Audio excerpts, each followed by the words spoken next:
Mobile repairing का एक छोटा सा कोर्स है 5-6 महीने का। अगर वो आप करते हो और जा करके अपनी एक ऐसी शॉप खोलते हो जहां पर आप लोएस्ट प्राइस गारंटी देते हो, तो क्या लोग आपके पास आएंगे या नहीं आएंगे? हाँ, अगर ईमानदारी से करो तो। चलो अपने आप को भी छोड़ो, इसको दूसरे एंगल से देखो। आपका मोबाइल खराब होता है, आप 2-3 जगह जरूर जाओगे पता करने के लिए कि कौन सबसे कम पैसे बता रहा है। कंपनी में भी पता करोगे और भी 2-3 लोगों से पता करोगे। कोई आदमी आपके साथ बेईमानी करता है, यानी कि आपको मिसगाइड करता है। उसमें है छोटी सी प्रॉब्लम, लेकिन आपको बोलता है नहीं इसमें ये है, ये है, ये है, और आपको इतने पैसे देने पड़ेंगे। दूसरी तरफ से कोई ऐसा आदमी है जिसके पास आप जाते हो और वो सच बोल देता है कि यार इसमें कुछ नहीं है, छोटी सी चीज़ है, एक छोटा सा पार्ट है, मैं डालूंगा और ये जो मैं काम करूंगा उसका मेरे को रीजनेबल सा अमाउंट चाहिए, 200 रुपये भी बहुत है। वो आपसे लेता है और पार्ट के 20 रुपये लेता है और आपको बताता है कि देखो 20 रुपये का पार्ट है, मैंने डाल दिया। आप उसके पास दोबारा जाओगे या नहीं जाओगे? देखो कितना सिंपल है, देखो कितना सिंपल है। घर में आप किसी का भी मोबाइल खराब होगा तो आप उस बंदे के पास जाओगे। इसको बोलते हैं सच की ताकत, जो मैंने अपने लास्ट लाइफ चेंजिंग सेमिनार में बोला था ना। बेईमानी की ताकत से बहुत बड़ी है सच की ताकत, अगर लोगों को समझ आ जाए तो। क्योंकि आप सच सुनना चाहते हो तो जो आपके पास लोग आने वाले हैं वो भी सच सुनना चाहते हैं। ये बात हमको समझ क्यों नहीं आती है? आपको बेईमान आदमी पसंद नहीं है, तो अगर आप खुद बेईमान बन गए तो आपको कोई कैसे पसंद करेगा? है कि नहीं? देख रहे हो? इस तरह से अगर आप एक मोबाइल की शॉप खोलते हो और वहां पर रिपेयर करते हो शुरू में, इसको भी ध्यान से समझ लेना क्या होता है। लोग एक ईगो ट्रिप में फंसे रहते हैं। ये जो हमारी ईगो है ना, ये बड़े उल्टे सीधे काम हमसे करवाती है। ईगो क्या कहेगी? अरे मैं तो ये हूं, मैं तो वो हूं, मैं मोबाइल रिपेयर करूंगा। अबे क्या है तू? क्या है तू? डिग्री ले ली है बैचलर्स की, मास्टर्स की, और अनएम्प्लॉयड धक्के खा रहा है इधर उधर। क्या है तू?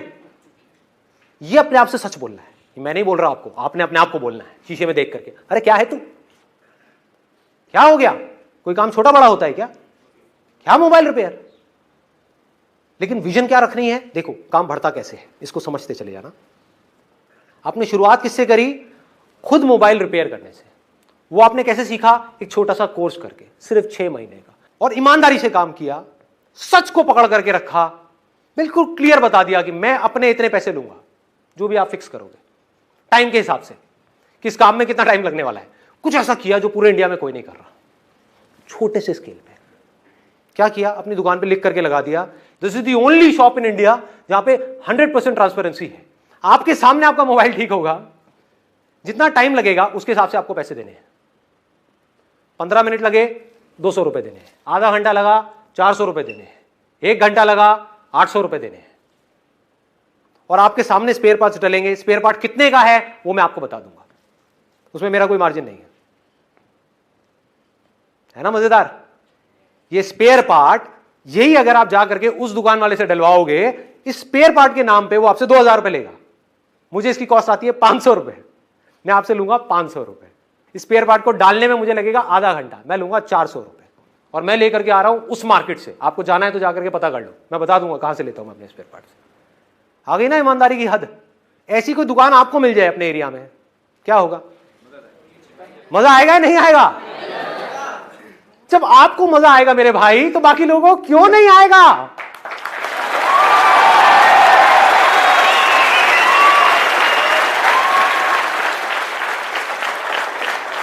दूर दूर से लोग आएंगे आपके पास में, और दिन में कितना कमा सकते हो कोई लिमिट है क्या?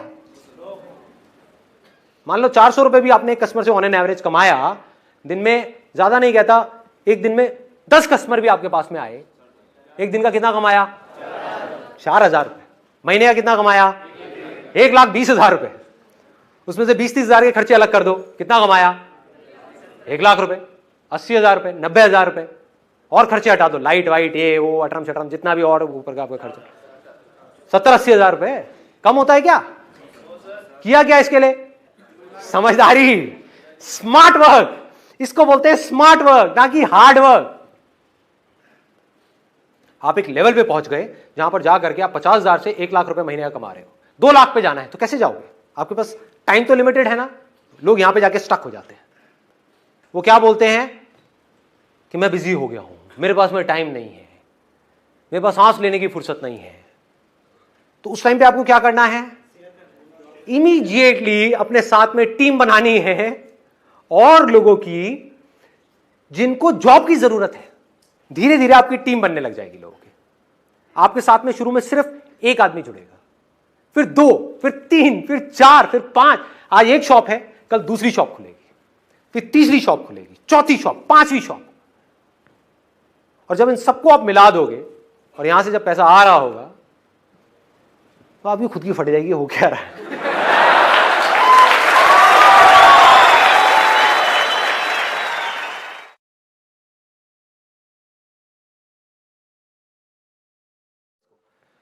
एक ऑप्शन था मोबाइल रिपेयर।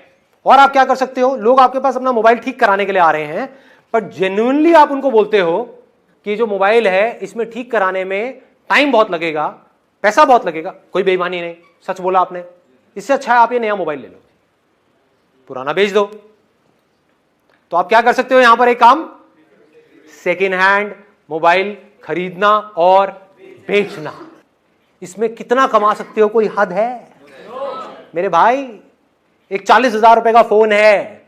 आजकल प्रॉब्लम क्या हो रही है, इसको प्रॉब्लम कहूं या डिजायर कहूं, कुछ भी कहूं, आदमी नौकरी कर रहा है 20,000 रुपए महीने की, उसके हाथ में फोन है 40,000 रुपए का। कमाल का फंडा है। एक मोबाइल फोन जो मार्केट में है 40,000 रुपए का, बिकता कितने का है? 10-12,000 रुपए का। आपने 10,000 रुपए का मोबाइल खरीदा किसी से और उसको 1,000 रुपए लगाया, नया किया, वो मोबाइल जो मार्केट में 40,000 रुपए का है और 15,000 रुपए का बेच दिया। 20,000 कौन है लालची? चलो 20 का बेच दिया। इसमें कुछ भी थ्योरेटिकल है। सॉरी, 15,000 के साथ अगर वो खुद मैकेनिक है तो 1 साल की और वारंटी अगले कस्टमर को दे सकते हैं। Let's give a big hand for him.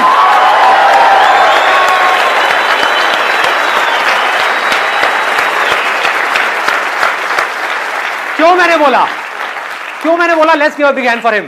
क्योंकि दिमाग चलना शुरू हो गया।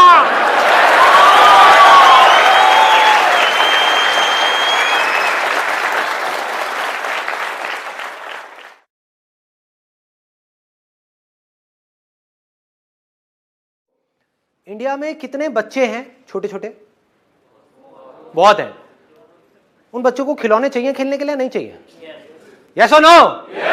यस। इससे आसान कोई काम हो सकता है?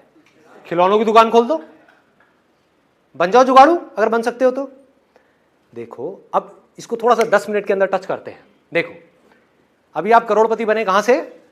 मोबाइल रिपेयर के काम से, है ना? अब आप अरबपति बनने वाले हो खिलौनों की दुकान से।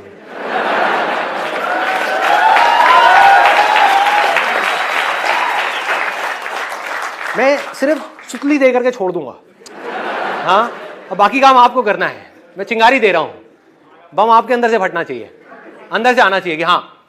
देखो खिलौने बच्चों को पहले भी चाहिए थे, आज भी चाहिए, आने वाले हजारों साल बाद भी चाहिएंगे।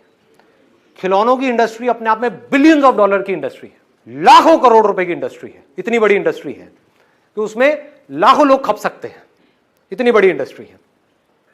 आपने क्या किया? आपने कहा कि मुझे खिलौनों की दुकान खोलनी है। अब कहां खोलोगे? हलवाई के बगल में? कहां खोलोगे? बनो जुगाड़ू, लगाओ दिमाग। नहीं, स्कूल के पास क्या होगा? बच्चे अकेले जाकर के खरीदेंगे? कब खरीदते हैं खिलौने? 1 मिनट, कितने लोग यहां पर मैरिड हैं? मैरिड है जिनके बच्चे हो? बच्चे सबसे ज्यादा जिद कब करते हैं? एक मॉल में। और दूसरा बताता हूं, और देखो देखो इसको कहते हैं, सुनना सुनना सुनना, अभी बात करते करते एक बड़ा मजेदार आइडिया आया है। आप कहोगे कितना खुराफाती दिमाग है इस बंदे का। देखो यही सोच चाहिए, यही सोच चाहिए, और ये अभी सेकंड्स में हो रहा है। सोचो इस काम के ऊपर आप 1 महीना लगा दो और फिर इस काम को शुरू करो तो कैसा होगा ये काम, कितना कमाल का होगा। देख पा रहे हो? देखो कहां खोलनी चाहिए आपको दुकान? बच्चे बीमार हैं और मां लेकर के जा रही है बच्चों को एक डॉक्टर के पास में, चाइल्ड स्पेशलिस्ट, जहां पर लाइन लगी हुई है, कि आपका ये नंबर है, आपका ये नंबर है, आपका ये नंबर है, मतलब 1-1 घंटे बाद नंबर आ रहा है। तो 1 घंटे तक बच्चा बीमार है, मां उदास है,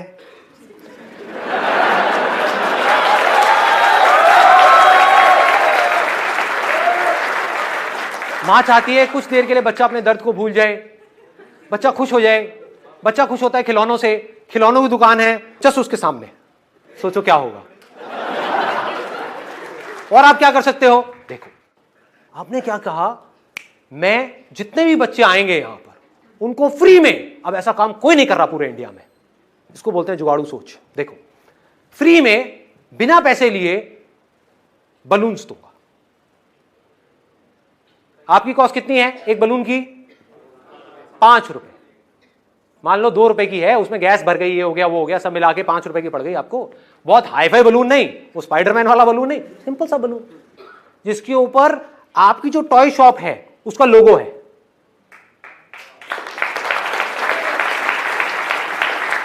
और अगर एक बच्चे को फ्री में बलून मिल गया, तो अगर आप बच्चे हो या थोड़ी देर के लिए बच्चे बन के सोच सको मेरी इस बात को, तो आपको समझने में टाइम नहीं लगेगा कि बच्चों को फ्री की चीजें कितनी अच्छी लगती है। माँ बाप को भी अच्छी लगती है, सबको अच्छी लगती है। अब आपने क्या किया, 5-5 रुपए के 100 बलून्स फ्री में बांट दिए। आपका कितना लगा? 500 रुपए। उसमें से मान लो सिर्फ 20 लोगों ने आपसे टॉयज खरीदे और हर टॉय में आपको 200 रुपए का मार्जिन मिला। कितना कमाया आपने? 4000 रुपए। लगाया कितना था? 500 रुपए। लगाया 500 रुपए, कमाया कितना?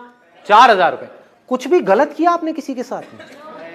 यस और नो? नो। ईमानदारी से, तरीके से, एक दिन में अगर आपने 20 टॉयज भी इस तरीके से बेचे, फ्री के गुब्बारे बांट करके, तो आपने एक दिन में 4000 रुपए कमा लिए। महीने का कितना हुआ? फिर 1,20,000 पे पहुंच गए। कितना टाइम लगेगा इस पूरी प्रोसेस में? बहुत टाइम लगेगा। मान लो 1 साल लग जाएगा, 2 साल लग जाएगा, 3 साल लग जाएंगे, तब भी बुरा है क्या? अब इसमें आगे दिमाग लगाओ, इस काम को आगे बढ़ाने की कोई लिमिट है? यस और नो? नो। आप अपनी टॉय शॉप को कितना बड़ा कर सकते हो? शुरू में आपने रेंट पे छोटी सी दुकान ली, और लोग करते भी हैं। आंख खोल करके देखो अपने आसपास में एरिया में लोग कैसे ग्रो करते हैं। करते हैं नहीं करते हैं? एक दुकान खोलते हैं जो छोटी सी होती है। आई एम 100% श्योर आपको भी ऐसी बहुत सारी दुकानों के बारे में पता होगा। फिर उसके साथ वाली भी ले ली, फिर वो भी ले ली, वो भी ले ली, वो भी बड़ी सी दुकान हो गई। ऐसी दुकान चलता है? टॉय शॉप चल पड़ी, उसके बाद में धीरे धीरे बड़ा कर लो, उसके बाद में कितनी भी टॉय शॉप्स खोलो। क्या टॉयज को आप सिर्फ ऑफलाइन ही बेच सकते हो? ऑनलाइन नहीं बेच सकते? एक बार आपकी दुकान आ गई तो कहीं भी बेचो। ऑनलाइन कितने टॉयज बिक सकते हैं? कोई लिमिट है? कोई लिमिट नहीं है। अब ये कैसे बिकते हैं? देखो एक बात और ध्यान से समझो, यहां पर एक और चीज बहुत बड़ा सीक्रेट है, बहुत कम लोगों को समझ आती है। आपने क्या किया, एक टॉय शॉप खोली और अपनी पसंद के टॉयज ला करके वहां पे भर दिए, क्या होगा? बंद हो जाएगी बड़ी जल्दी, गारंटेड बंद होगी। अभी बैठ करके रहोगे कि यार ये संदीप ने आइडिया दिया था टॉय शॉप का, फेल हो गया। समझो पहले मैं क्या कह रहा हूं। टॉय शॉप आपने खोली, उससे पहले आपने क्या किया? रिसर्च किया, रियलिटी के बेस पे, इमेजिनेशन के बेस पे नहीं। क्या है रियलिटी? आपकी दुकान तब चलेगी जब आपकी दुकान में वो टॉयज हो जो उन बच्चों को पसंद हैं जो उस एरिया में रहते हैं जिस एरिया में आपकी दुकान है। समझ आ रही है बात? हर एरिया के हिसाब से बच्चों की जो पसंद है वो भी अलग अलग है, depending upon the paying capacity of the parents. 80-20 का एक रूल है जो गोल्डन रूल ऑफ मार्केटिंग बोलते हैं, जिसको 80% जो रेवेन्यूज आते हैं किसी भी बिजनेस में, 80% जो रेवेन्यू जनरेट होता है किसी भी बिजनेस में, वो होता है 20% प्रोडक्ट से।